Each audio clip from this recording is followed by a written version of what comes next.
everyone. I'm Pat Courtney Strong, and welcome to today's webinar. I provide marketing support to the Capital District Regional Planning Commission, which is an independent contractor to the New State Energy and Research Development Authority's Clean Energy Communities program for the upstate Eastern New York Territory. We are here today to provide an overview of municipal energy efficiency issues to help municipal leaders better understand their options. Before we begin, we have a few housekeeping items to go over with you. As you may have noted, we're keeping attendees on mute, but you can communicate with us through the chat feature of WebEx. If you're signed in through your computer, there's a toolbar that becomes visible at the top center of your screen when you put your cursor there. On the toolbar, you'll see the chat icon to the right. Communicate with us privately or publicly through it by using the drop-down menu for either. This is to submit questions to us for the speakers, which we will go to at the end of the webinar. And if you are connected via telephone only, you can email your questions to me at pat@courtneystrong.com. We'll do our best to get in as many questions as possible. As you know, things can happen during a webinar. If you get disconnected for any reason, just log back in or call back in. If you notice audio or visual issues on our end, feel free to use the chat box or email me to let us know what you're experiencing. For any reason you lose a computer connection, just dial in by phone with the number provided in your confirmation email. There's a questionnaire at the end of the webinar. It'll really help us if you'll take a moment to answer it. To answer the most popular question, though, that we usually receive, yes, we'll send you the slides in a follow-up email after the webinar by next week. We usually do it just the day after or a few days later. Now, begin our program by introducing today's speakers. We'll be starting with Robin Reynolds, who will provide an overview of the Clean Energy Communities program. Robin is a coordinator for the Capital Region under the Clean Energy Communities program, where she encourages local and regional adoption of energy efficiency and energy technologies and policy making. Mel Carney, owner of Mel Carney Contracting, will discuss energy conservation for municipalities. Joseph is a licensed professional engineer and holds LEED and BPI accreditations, as well as the Certified Energy Manager designation.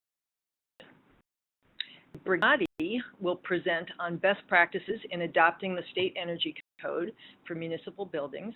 David is part of the team at New Ventures, training code officials, architects, and builders in New York on issues related to the current energy code, providing face-to-face training and curriculum development.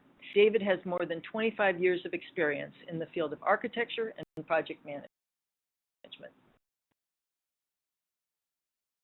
We'll discuss Energize New York support for community-wide energy efficiency initiatives. Mark is the Executive Director of Energize New York and the Energy Improvement Corporation. Mark is also a member of the Energy Advisory Panel for the town of Bedford, New York, and Bedford's representative to Sustainable Westchester. Okay, I'm going to unmute a few of our speakers here. I'm going to do Dave's work, I think. All right, hold on just a second. We're going to get to where we need to be. Yeah. Good morning. Glad to see some people on our webinar this morning, so thanks for joining us. I'm Robin Reynolds. I'm a Clean Energy Coordinator here at the Capital District Regional Planning Commission. The Capital District Regional Planning Commission is helping to manage the Eastern Upstate Territory Clean Energy Communities program in alignment with our partners, the Adirondack North Country Association, the Hawes Valley Economic Development District, and the Hudson Valley Council. So on the map on the screen here, this is our territory, but we're dialing in from another part of the state. Robin, hold on. Getting feedback that you need to move closer to the mic, so come on over here. Okay. Robin is on phone, but we're going to put her next to me now. So, mind starting again? Yes, we are helping to manage the Eastern Upstate Territory for the New York Clean Energy Communities Program. So all the map that you see on the screen here is the territory that we cover, alongside our partners, the Adirondack North Country Association, the Mohawk Valley Economic Development District, and Hudson Valley Regional Council. So if you're dialing in from an area that you don't see on the screen, there are other folks in other parts of the state who are experts and who also are helping communities move forward with the program in other areas of the state. So feel free to visit the NYSERDA Clean Energy Communities website to figure out who you should be talking to in your respective area. So if you haven't already heard about the Clean Energy Communities program, it's an open enrollment program that provides rewards and recognition for communities that demonstrate leadership. The first step is to become a designated clean energy community by implementing 4 out of 10 high-impact actions. And then once your community has completed those 4 actions, then they're eligible to receive up to $250,000 worth of funding. So it's just a 2-step process, and there's plenty of help and resources to get you to the finish line. Next slide. So this is really a program for all communities. There is funding allocated by population size, as you can see on the screen, at the bottom of the screen in that table. The high-impact actions within the program represent best practices around the state. So the actions are kind of great to implement as standalone actions, but if you complete 4 of them, there's the added carrot that you can receive some funding at the end of the tunnel. Each region has funded for 18 projects, although since we're almost a year into the program, there's different funding that still exists in different parts of the state. So again, I encourage you to visit the NYSERDA Clean Energy Communities Program website to check out what awards are still available in your respective region. The funding is first come, first served. Technical assistance available to help not only be able to understand how to implement those actions, but also to understand, what funding can go towards, so what types of projects are eligible for funding. One of the great benefits of the program is that there is no local cost share, and there is up to 25% advance available once the project commences. So there's a nice little additional pot of money that your community will be able to access as soon as the project starts. So the tenants are on the screen right now. Also prominent in a lot of literature on the program. So I won't spend any time kind of talking about each action item specifically, because today we are going to be covering the clean energy upgrades action. So again, these are the 10 high impact actions. And if your community can achieve 4 of these, then they'll be eligible for the funding. And today we're going to be talking about clean energy upgrades specifically and what that means. The benchmarking action is important to know here because a great first step in order to understand your community's energy needs in terms of municipal buildings is to complete the benchmarking action. That would require your community to track energy usage using the Energy Star Portfolio Manager platform for your municipal buildings. So it's a fairly simple and easy process, and your coordinators are on hand to help you understand how to implement this action and how to gather the data necessary to enter into the Energy Star Portfolio Manager platform. It's a great way to kind of monitor and manage your building energy usage. It's important that you take this as a first step before approaching the clean energy upgrades. And upgrades action, which we'll be talking about more how to implement that today, would require a municipality to achieve a 10% reduction in greenhouse gas emissions from municipal buildings through energy efficiency upgrades and renewable energy implementation.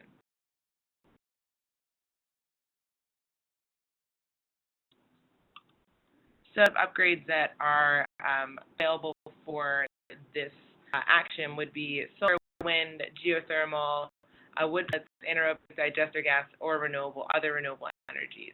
So this also would include energy efficiency improvements, which we'll be talking about in the presentation today. So any of those are technologies that would be eligible to be counted toward this action. The grades must have been substantially completed after January 1st, 2014 in order for this to count credit. There's specific documentation that would need to be submitted in order for your community to be credited for this action being completed, which includes a benchmarking report, some engineering or other types of documentation that prove that energy improvement has achieved that 10% emission reduction, and then a clean energy calculator that is available on the NYSERDA website. So they're all the documentation that would need to be submitted, but your coordinators are ready to help you compile that documentation to make sure that your community gets credit where credit is due. So available resources to help implement this action. The New York Power Authority has a program to help municipalities finance these energy improvements, and I see we do have folks on the line from the New York Power Authority, so feel free to reach out to us so you can connect to them, or we can have that conversation to see if that's a good fit for you. Energy performance contracts often provide municipalities a way to finance these improvements with low or no upfront costs, and this is another way for your community to be able to implement these actions without adding anything to the budget. So it's a nice way to kind of move forward with these improvements if it's a good fit for you, and we can help you explore that option.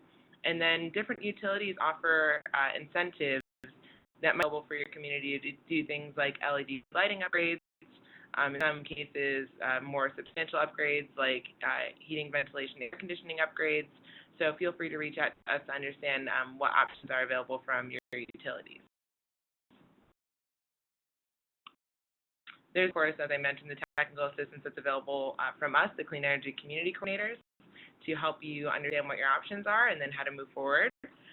Toolkits for each of the high-impact actions mentioned today on NYSERDA's website. There's also some additional funding and financing options for the different high-impact actions, and we just reviewed some of those options for clean energy upgrades, but there's certainly others out there. What kinds of projects can be funded through the Clean Energy Communities Program? There's a lot of text on this slide, so I apologize for that, but this is the evaluation criteria. So this, there's a highlight on the approach, whether or not you're proposing a project that has a feasible time frame. So once you achieve that designation and have that money to think about spending, you need to make sure that your project has a feasible approach. There's obviously an emphasis on the greenhouse gas and energy reduction. There's an emphasis on collaborating with other municipalities. The project should think about how to be innovative and replicable, and also if the project has public and private dollars going into it, or it generates other economic development impacts, that is also one evaluation criteria.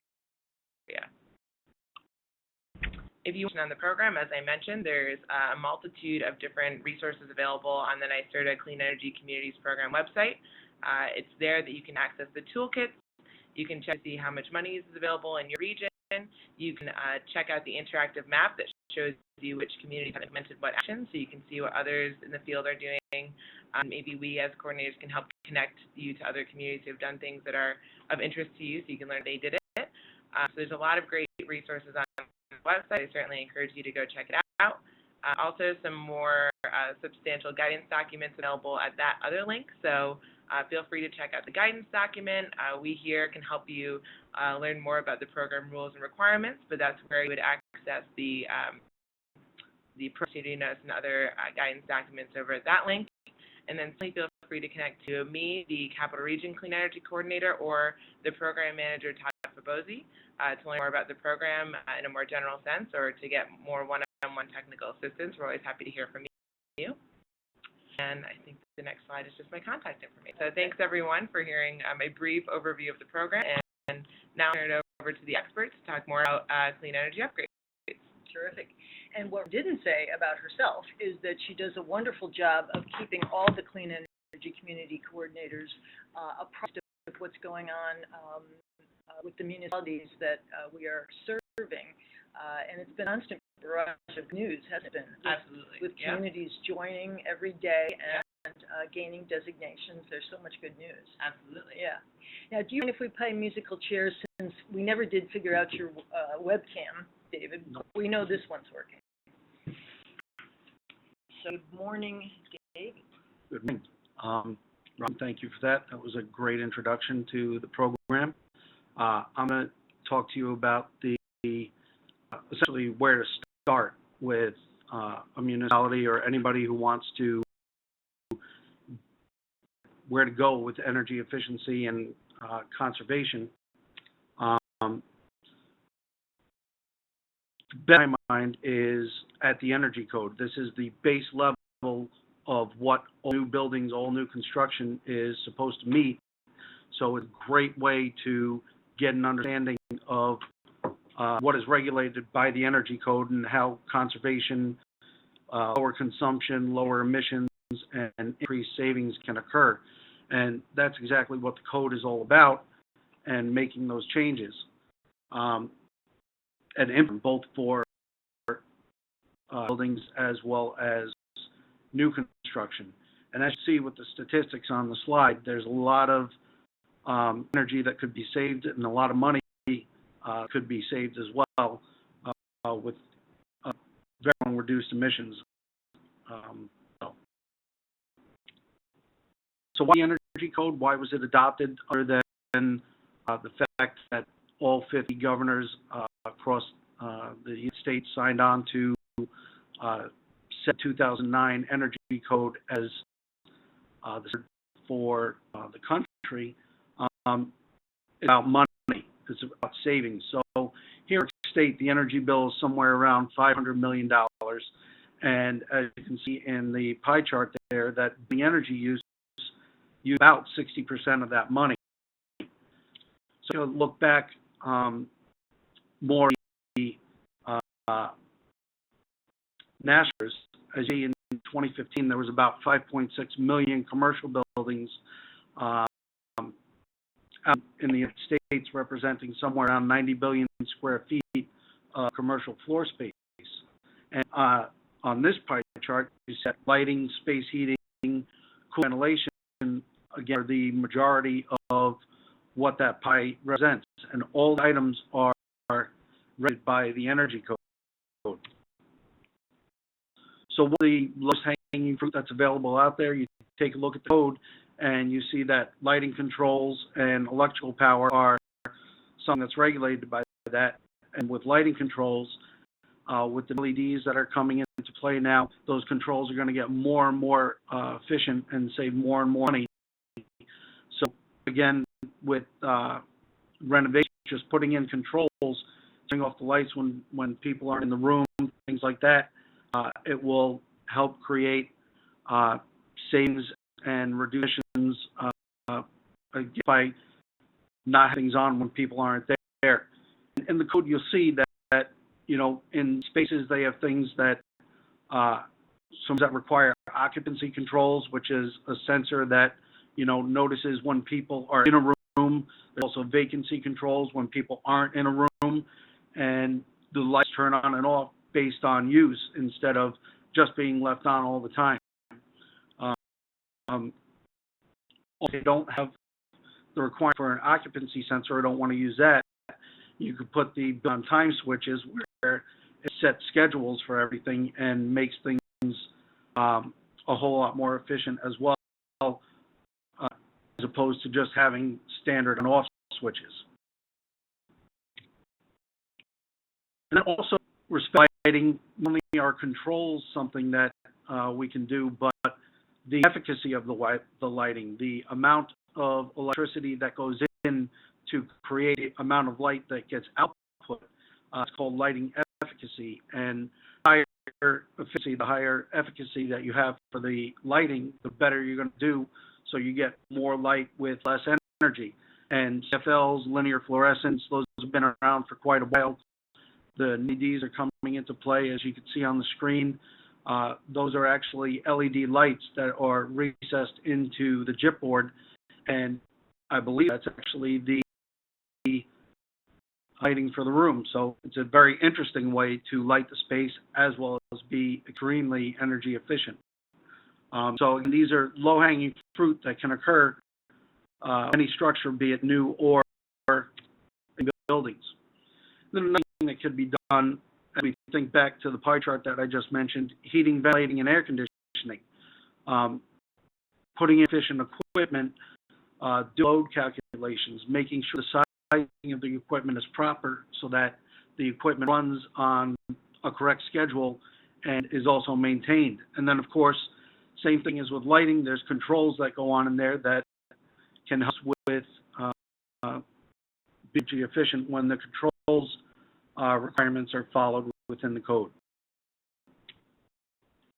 And then here, controls, what you see on the existing box is actually, that is items that have already been in the code and they've been implemented for quite a while now. Power controls, so when the building is occupied, you know, the building would be shut down. Fan control ventilation, when it gets to a certain level of occupancy, then ventilation starts to occur. Automatic start controls are something that could be installed that actually turns the building on at just the right moment to up to or down to temperature when an occupant first enters the building. After the off-hour controls turn it off for the evening. Newer things that are in there are economizer, fault detection and diagnostics, boiler control, and zone isolation. The economizers are pretty important because that's a great way for us to get free cooling. I'll show you that in the following slide. But in the previous version of the code, a lot of issues with the economizers.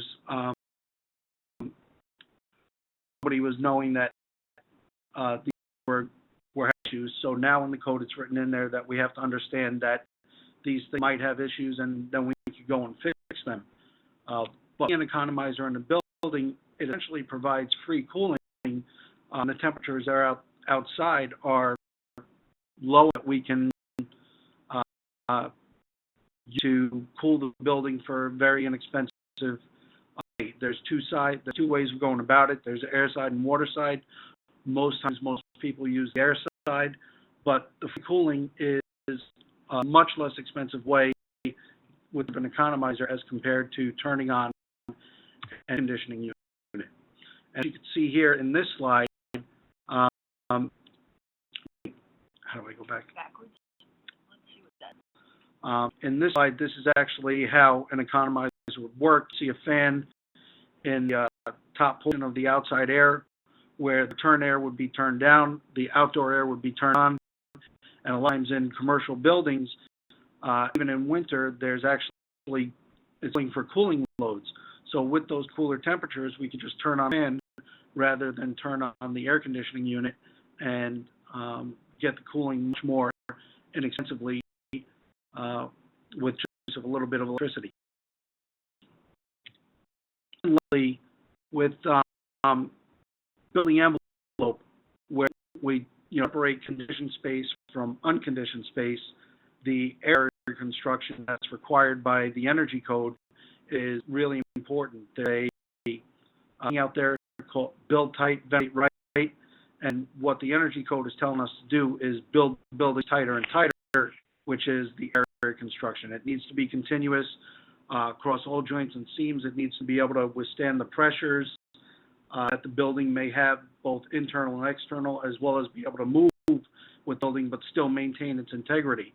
So all the things that you see on the screen have to happen in order to maintain that air barrier. And once that barrier is continuous, then we can size the equipment properly, minimize infiltration, minimize exfiltration, and make sure that the money that we're spending to condition that air is actually staying in the place where we want it. So air barrier is very important, and the examples that you'll see following this, you'll see that there's a lot of information that goes along with that. As far as air leakage and the air barrier, you take a look at your screen and you see on the left there's a picture of a standard visible light camera where you see a building on the, and it looks pretty solid. On the right, you see an infrared picture where yellow-orange colors are actually leakage coming out of the building. So the inner corner there of the brick is actually not sealed very well, and there's a lot of losses that are going on there. And then so you can see where the brick detail is on that reveal kind of on the corner. They built that brick detail. One side was built correctly where there's leakage, but the other side shows a lot of leakage. So again, if you have an existing building and you want to figure out where to air seal, go out and get an infrared image of the building when temperatures are right, and you could see these things very quickly and easily and know quickly to eventually plug those leaks. Places where we find air leakage, recessed lighting, panel boxes, there's always air coming in behind all of those, so be aware that those should be sealed up as well. And lastly, I'd just like to end on the fact that we need to start thinking about buildings as a whole. Think about a building as just an HVAC system, or just an electrical system, or just a building envelope. Everything now is all going to be interconnected. The way the energy code has created things and the way buildings are being built now, the interconnection of all these systems is going to affect each one of them. If something goes wrong with the HVAC, we know that there is going to be issues with the building thermal envelope. We're going to get condensation, we're going to get moisture. If there's something happens with the building envelope where we're actually getting too much infiltration, we might get condensation in the lights. We might have issues with the air conditioning. So just that buildings are being built as a unit now, as opposed to just pieces and parts. And just something to keep in mind when you do any projects within a building. Understand it's going to affect many other systems other than the one that you're just working on at that moment. And I'll pass it on to Pat. Thank you, David. Terrific. All right. What's really nice about today's webinar is we have such a nice contrast between and among the speakers. So our next person is a practitioner day-to-day in the field, and I'm going to turn webcam now. I may have to go small screen for a minute to do that.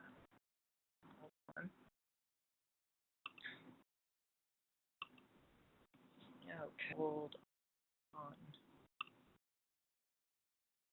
Joseph, you have yourself on mute. This would be him to take it. No. All right. Now I have to get back to your slides. Hold on. All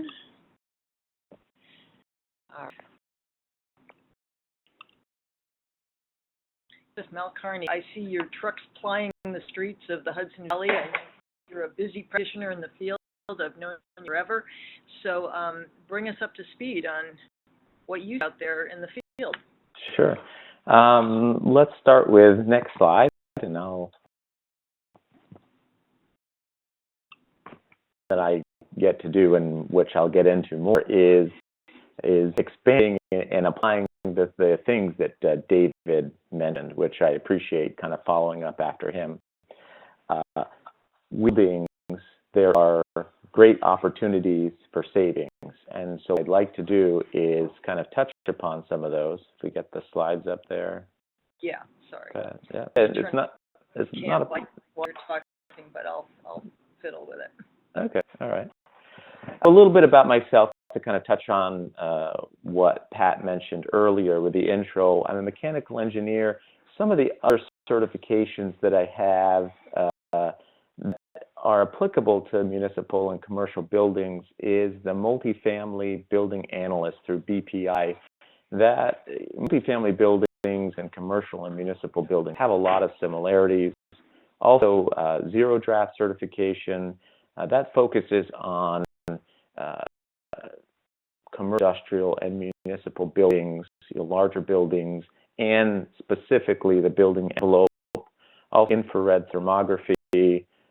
Dave showed an example of that with the brick building, kind of showing the contrast of what looks fine on the outside, and then you see the infrared thermography and where the leakage is, and also the certified energy manager through the Association of Energy Engineers, which is, again, going deep into how can we effectively seal up, operate, and manage a building energy efficiently to accomplish the building owner's goals or municipalities' goals to reduce energy consumption to make sure you have a healthy and safe building. I have children, and I started in the construction field in the 80s, and wife was a big influence in me getting into the energy efficiency side of things. I did in the early 2000s, and we've done several energy retrofits here. You can see in the past 4 years we've completed over 3,000 energy retrofits, which is a significant number, many of which were in multifamily and municipal buildings, and over 80 renewable energy projects. And so go back. Yeah, there you go. There's a family with kids. Okay, next.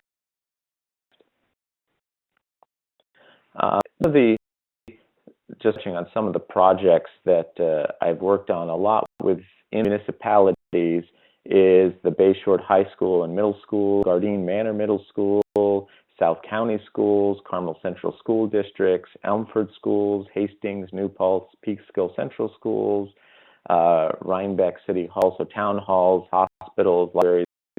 So in the arena of municipal and town buildings, we certainly have a lot of experience and have worked with several of those. Again, David touched on some of these well-known ERMs, which are the energy reduction measures, are renewables, solar PV, solar thermal, which is heating water, solar walls, heating air, wind and geothermal, boiler management systems, lighting, the LED upgrades, motors, NEMA premium motors, and variable speed drive motors. And then specifically what I want to touch on is the building envelope. Next.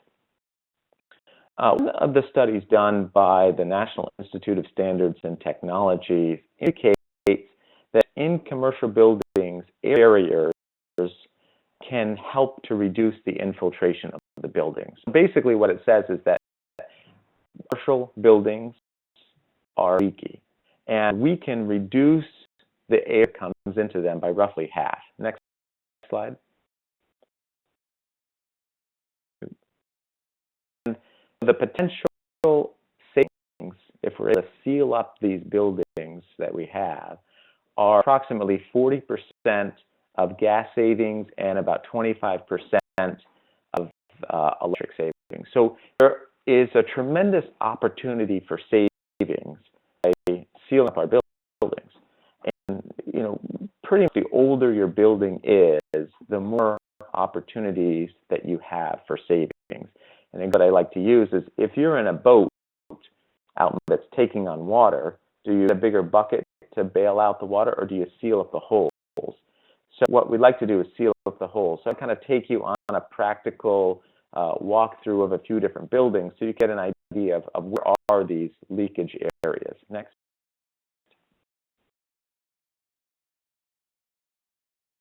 So this is where you have a building soffit. So behind those soffits, and this is being framed out, is wall area that typically has a lot of gaps, cracks, and holes and little to no insulation. Next. You walk, into most of your buildings, you have a drop ceiling. And, they may be 2x2, 2x4 ceiling tiles, or 12x12. And then above those ceiling tiles, you have anywhere from 2 to 6 feet where they have ductwork run, and there's oftentimes a lot of debris up there, as you can see from the pictures. Many opportunities to both insulate and air seal buildings. Next.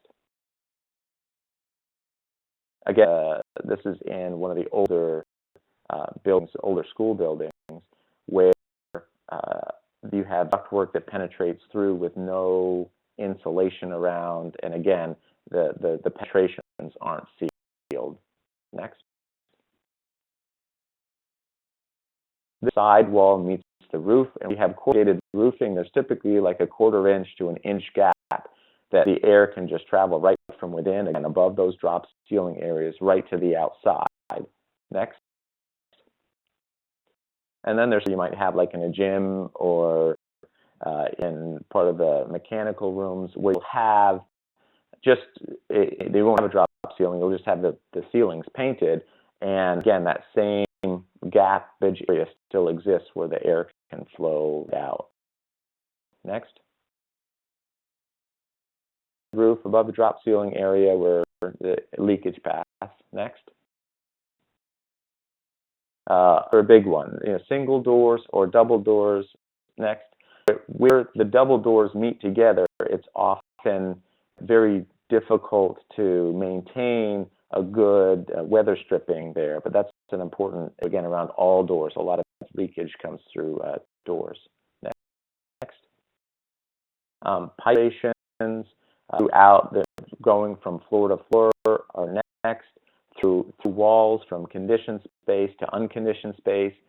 This, again, these are found above drop ceilings, or they're just, through like mechanical walls, into rooms, or even to the outdoors. Next. A look at the rooftop on many of your municipal buildings and schools, you'll see a bunch of penetrations. This is where you'll find your ventilation systems, and often you'll have these mushroom vents. Next, look forward to 2 slides. Yep, an example of one of the mushroom vents, and you'll have several of these up on your roof. But if you open them up, next,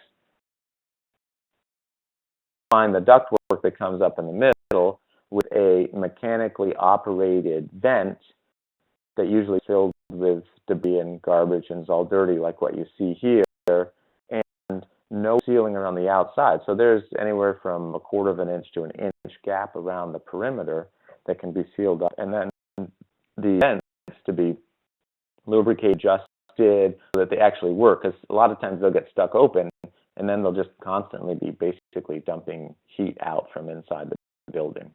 Next. Basically what happens is when we go to take a look at the building to say, how can we effectively seal the building around and take all of these gaps, cracks, and holes, the square footages that we can insulate, and put together a report. And I know it's probably too small to see, but essentially what it translates into is we'll save this many BTUs from reducing the air infiltration coming in and going out, and by insulating this side area. For example, it may be a $20,000 ceiling project that's going to save $2,500 a year and have an 8-year payback. And then you can take that information and get funding, present it to your board, or however it is that you proceed. But it gives you the documentation that can help with that. Next. Other things outside of the building envelope, and this does not apply to all situations. None of these apply to all situations. Every building is different. Every building is unique. So we handle each one of them individually. But oftentimes you can have some large Scotch marine boilers, or just large boiler systems that are heating water and steam are most common for these buildings. If you're doing steam, your options are more limited. But if you're heating water, one of the options that you have is to install modulating condensing boilers, known as ModCon boilers, and you can put several of these together to equal the capacity of one of the larger boilers. And these run, 20% or more efficient, and it uses just what is needed. So it fires up. It doesn't have to fire up at 1 million BTUs. It can fire up at 100,000 or a couple 100,000 to provide the heating that is required for this. And in one building that I went to, they had a large boiler, and off of that large boiler was a zone that they used to heat a small room. So to heat that small room, they had to fire up the large boiler to do that. Next. This is a Newcastle water treatment plant, and this is a solar wall, which is a neat idea for places that you can utilize this. So this heats air to come into the building. Next. And which is heating water. This is for Benedictine Hospital, for heating the water for the hospital, preheating the water as it comes in to the building to save it. So I wanted to show you kind of a couple other options. Solar, electric, PV is very common. We see that often, but less so with the solar walls and the solar Next. Back full circle from the study from the National Institute of Standards and Technology. Commercial municipal buildings, they have a large potential to be sealed up. There are many options that are out there to reduce energy. One of these, again, if we're able to effectively seal up these buildings, we have a potential gas savings of greater than 40% and electric savings of 25%. So one might think, what would be the next step for your building? To have that, to see what potential savings you have for building envelope so that you can take advantage of these potential savings that you have. Next. Much for the opportunity to present, and if there's anything that I can do, of course, always happy to help out. Thanks, Joseph. I'm sure we'll have some questions for you after we're all done with our presentations. All right, so I'm going to unmute now. Oops, I think he was unmuted. Mark Teal-King. Good morning, Mark. Good morning. Being able to join us today. Now, I'm not seeing that your webcam is on, but it's enabled. Thing you need to do on your end. There you go. There you go. All right. Good morning, and let me start moving your slides. Great. Well, thanks, Pat, for today's webinar. It's a privilege to be part of this. I'm going to switch gears a little bit, with Joe and David talking about the specific items you can facilitate within your own municipal building stock. What the Energy Improvement Corporation, Energize New York, works on is helping municipalities offer similar services to the rest of the building stock within a community, which, as you probably could imagine, that's 90 to 95% of the energy use in a community is outside the footprint of a municipality or a school district. So, Pat, for the next slide, if you jump into details, actually go to the next slide after that. Just want to give who we are.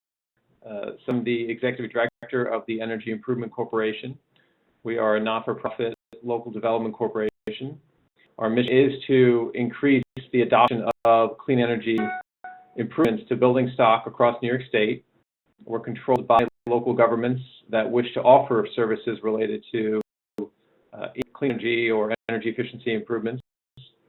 Funded by NYSERDA, and we serve property owners with services through the Energize New York brand. So if you hear a lot about Energize New York, that's typically our brand, but our real name is the EIC, or the Energy Improvement Corporation. Go to the next. Is now well over 50% of the population of the state outside of New York City.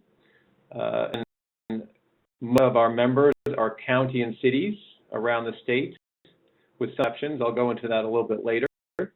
But houses are enabled within a city. There are multiple options to help building owners move forward with the same type of upgrades that David and Joe were talking about, but again, in their own building stock, in the commercial, nonprofit, and other entities within the community. Go to the next slide.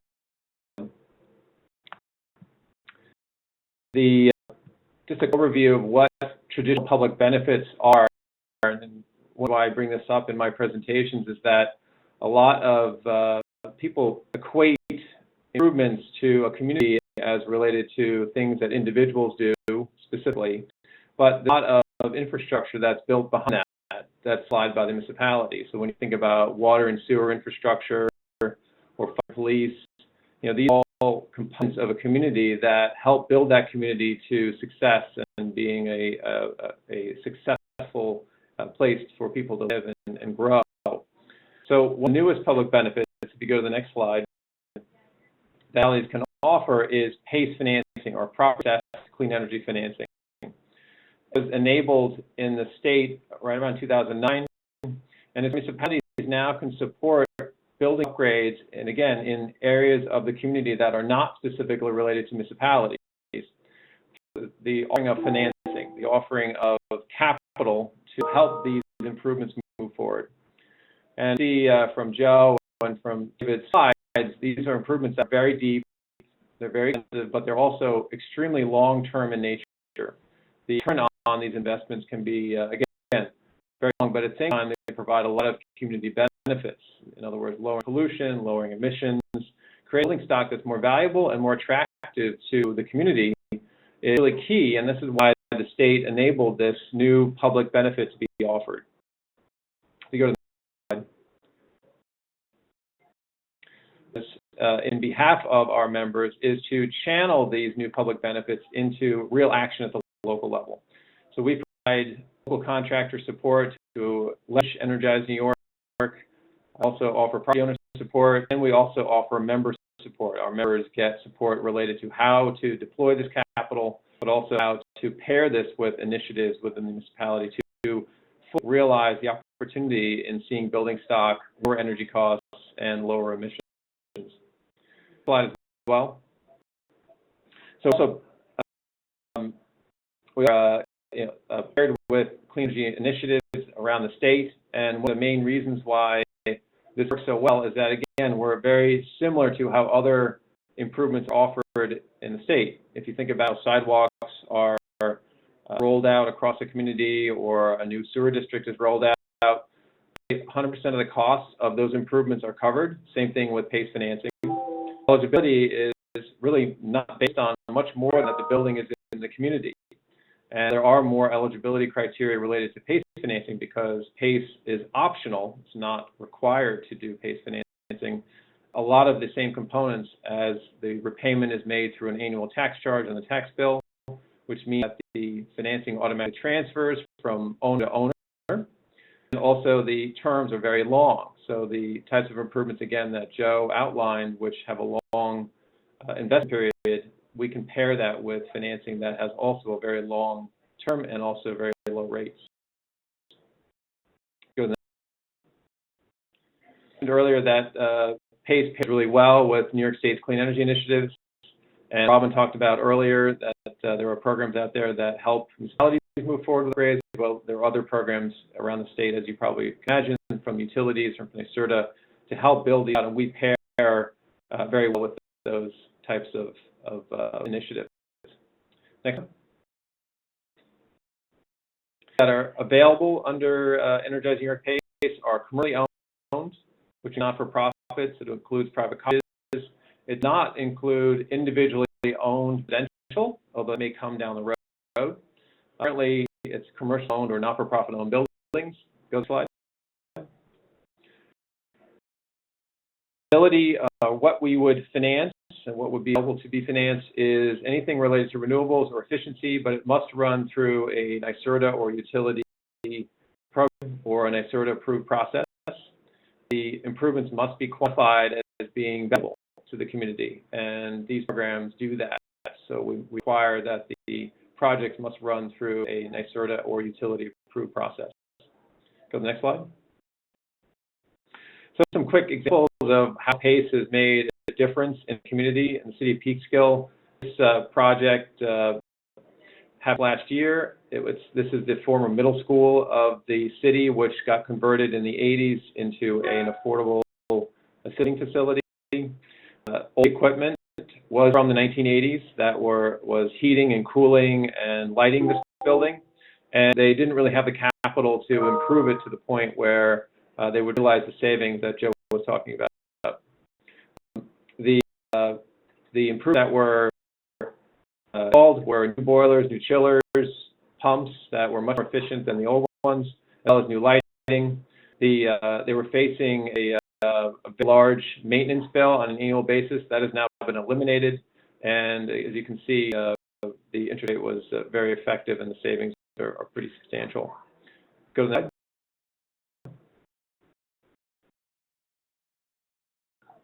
This is an affordable housing project in the town of North Salem in Westchester County.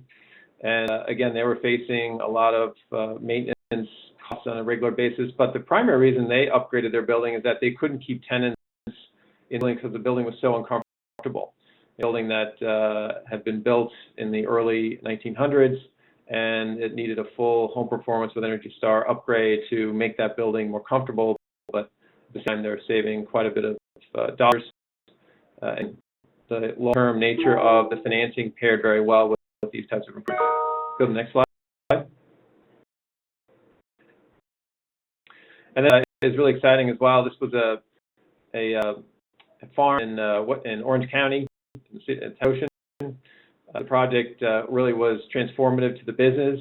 The business was struggling with very high electricity rates in that part of Orange County. Given that it's a creamery, there's a lot of electrical load.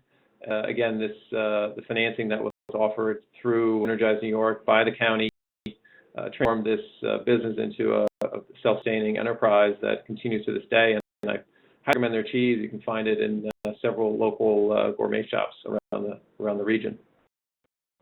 So examples of projects, if you go to the next slide, that I'm able to work through. We have a project list, an active list that spans the pretty much most building types.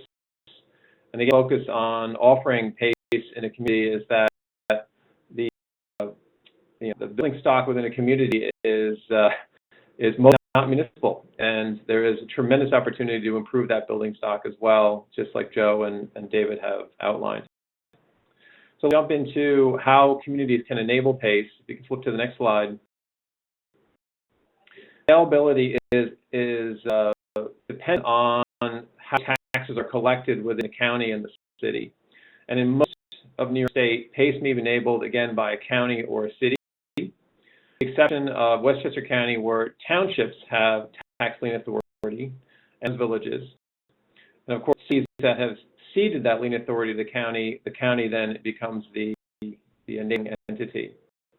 Sometimes we run into a situation where the bond rating of the municipality is too low. We're working on addressing the issue, but in general, in most states, counties and cities are the enabling entity that can move forward with PACE. Go to the slide.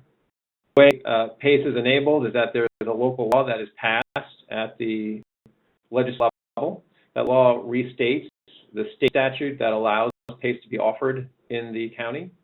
There's a agreement that codifies what EIC does and what the county does in the provision of the PACE public benefit. And of course, you need to formally request membership through to our EIC board. Our board of directors is made up of municipal officials and leaders of our membership. The next slide. So if PACE is not available through your county, options to move forward with this, if you do want to see this. The first is to make aware that in the county, if the county does take action, that PACE does then become available within your community. And in most counties and cities around the state, if PACE is enabled at the county level, at the city level, it's then available community-wide, county-wide, through townships and villages across the county.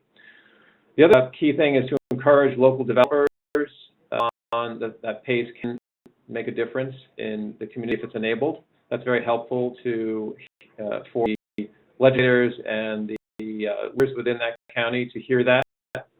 Finally, stay updated with how we're spreading out the state. I have to say the momentum, thanks to people like Robin and other folks within the CEC community, and dramatic. We've seen a dramatic increase in counties across the state, as well as moving forward. In fact, the statistic today is that 95% of the population of the state is either a member or talking with Energize New York to become a member of EIC. Outside the city, that is. So if you're a township or a village within a county that does not have PACE, feel free to reach out to us and we can advise you on how to move forward. Just the next two slides are just a review of who PACE currently, our current members, all on our website. And slide, these are the folks that are talking to us. And again, these slides will be available later. Only our contact information.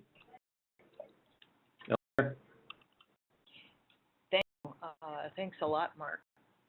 So I just want to remind everyone that you have two ways of communicating questions to us. You can just drop me a line at pat@courtneystrong.com, or you can use the chat feature of the WebEx toolbar. And I believe, chat's over on the right side.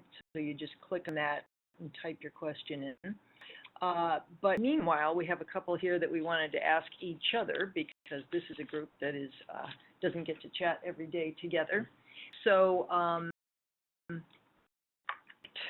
one thing I wanted to ask either David or Joseph.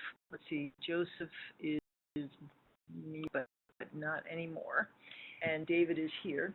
Actually, I'll just let you ask those one because you're on speaker. But now that we have a number of communities that, either grant money or I think we're in the latter day circumstance where people know that they can go to their village or town board or city council and just make the case for energy efficiency, that it has the right, it has a very good payback period.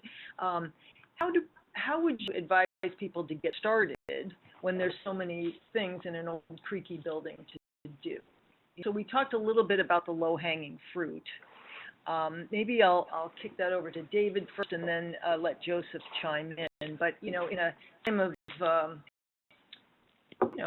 finite resources, some communities are getting grant money now, but in most cases, it's really, I would imagine, when something goes wrong in the building is when a project maybe gets started, right? They start looking at systems, and then that leads to something else.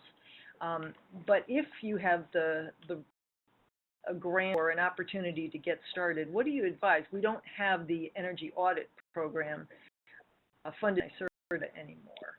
So what would you say, David? That's right. What was that to suggest was hiring somebody to come in and take a look at the building and do a complete review of what conditions are and how we can make them better. Yeah. I could clarify. So, some of the participating contractors who did the free energy audit are continuing to do that. Not free, but they do it for a competitive rate for municipalities, and they can be found on the NYSERDA website. Some of them are FlexTech contractors, right? Mm-hmm. There's a whole list of FlexTech people that can be accessed.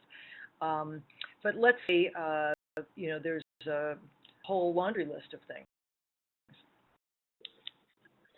Well,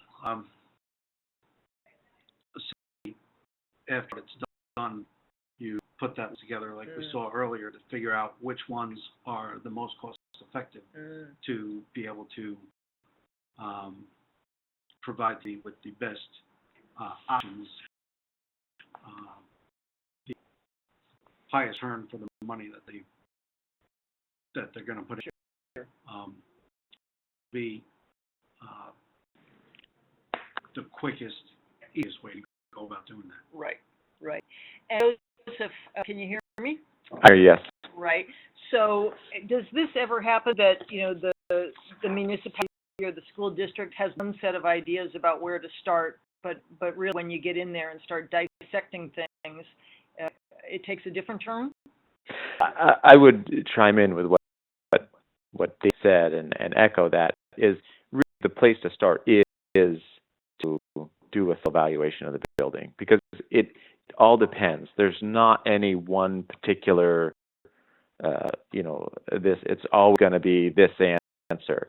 It would be nice if that's the case, but depending upon the age of the building, depending upon what you have there, again, you might have a building that's leaky that can use lighting upgrade, but the boiler is failing. So it's like, even though that might not be the greatest things in terms of the energy savings or the return on it, if the boiler's failing, you can't have a building without a heating system. So, that takes priority. So again, it really does depend upon each building individually, and the best place to start is to really take a look into that, and then have someone that's looking at it have a good comprehension and understanding of all of the different potential savings opportunities that you can manage of. And that list prioritized based upon the needs of the building, based upon the appetite of the decision makers, what they're willing to do and what they want to do, and together a plan. For example, there are many people that they want to see solar on the building so that they can say that they have solar, even though they may not be the greatest, the most energy efficient or effective way to invest your money, that may be what they want to go with. So it's definitely a balance of several things to keep in mind. But once you have, an energy assessment, an energy audit report, then with that information, you can make good, informed decisions. So, Mark, with your commercial buildings and talking about the air barrier, is there a way to actually test what the current conditions are of the air barrier? Joseph. Sorry. Right, that's true. We're looking at Mark. With a lot of the buildings, typically it's not really an effective way of doing that. They do make very large blower door kits, and some of them that kind of look like, like a jet engine that you can attach into it. But because of all the research that's going into the size of the gap and the length of it, usually able to tally those up without going through the arduous and expensive, very costly process of actually testing the infiltration of the building. From the amount of air leakage that we find in the building, can get a pretty good idea of how leaky the building is and what can be done. A good approximate savings for filling up all of those areas. Okay. A slightly different tack. I have a question for you, Robin. So let's talk about I have a two-part question, how long it takes to get the Clean Energy Communities designation, and upgrade being one of the 10, what do you have to do to have that? Sure. So designation takes a different time scale depending on the community. So we've seen a couple of communities breeze through it in a couple of months. We've seen other communities take a little bit longer to get across the finish line. It really does depend on which action items any community feels is a good fit for them and how long those action items take. So there are some that require just a policy to pass, so that could be done in a couple months. Things like clean energy upgrades do take a little bit longer. So we've seen a lot of communities look at, at the list might be both best for the community and also fairly feasible for them to complete. So things like benchmarking, which is just a good general practice, can be really completed in a month or two. So that's a very popular item that we have on the list that a lot of communities achieve. So I recommend that you really do reach out to your coordinator, connect to them, and see what might be a good fit for you. So that really kind of helps accelerate the process depending on what's chosen. A lot of our communities do choose, again, the ones that are fairly to implement, but we do reinforce that, again, as this best practices list, it's a good thing to almost see it as like an asset management exercise. So what have other communities done that they benefited from, and how can you understand the benefits to you, and then what the process is. So, with a lot of communities who have seen Drive New York as a very attractive option to pursue, and as Mark said, we're helping folks to understand what that process looks like and how to approach that. So it's great to have all these resources like David, like Mark. We're a good team here, and we're helping people get through it quickly if that's what their aim is, or to really look at it as a long-term planning exercise. So it really depends. In terms of the clean energy upgrades option, again, that's one of the more complex actions on the list, and it's a heavier lift than some of the other actions. So when folks, experts are talking about where to start, we really do encourage that if a municipality hasn't already had a clean energy upgrade, for example, we've worked with a lot of municipalities that are really going hot solar and have a couple of solar installations in town. So in that case, we might say, okay, well, let's get your benchmarking data in. Let's see what your portfolio looks like, and let's see if the actions that have already been completed can count towards your designation. So in that case, it's a pretty simple and straightforward process. Those who are just opening the door, we really try and look at, as the experts know, how can we connect you with folks that can do a full assessment? So how can we get you those energy audits? Can we look at your building assessments and see which buildings are the quote-unquote problem buildings or leaky buildings, so that those can bear on the list?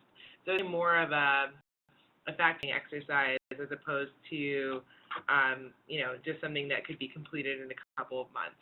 So it's a little more complex complex to get that accomplished, but certainly the returns are greater. So we hope the community has chosen the ones that are a little bit more expeditious, let's say, and gets to the line for designation. They might use that money on a capital project which has any conservation measures included. And a lot of the communities that we work with do see that as the end goal. You know, let's kind of get the lower hanging fruit off the list accomplished. They're still good in and of themselves.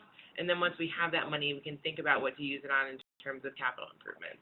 And a lot of the time we do note that NIPA has a program where they can provide energy audits, so that might be a good fit for the monies or just a good way to start to get those energy audits completed, and then, you know, you'll have a better understanding of where to go from there. So Terrific. Now, a question from our friend Karen London in Bethel, Sullivan County, for you, Robin. She says, this is a popular question, you'll recognize it. My understanding is that all of the allocated awards for the Mid-Hudson region have already been awarded under Clean Energy Communities. We are anticipating fulfilling our fourth high-impact action within the next month. Will there be another round of competitive? A short answer. Yes, but certainly, you know, we are not in control of the funding, so we hope that, you know, as your community approaches designation, that coordinators can help you either find other grant opportunities that your community can apply to. It's certainly a significant accomplishment to be designated as a clean energy community, so congratulations for being so close to the finish line.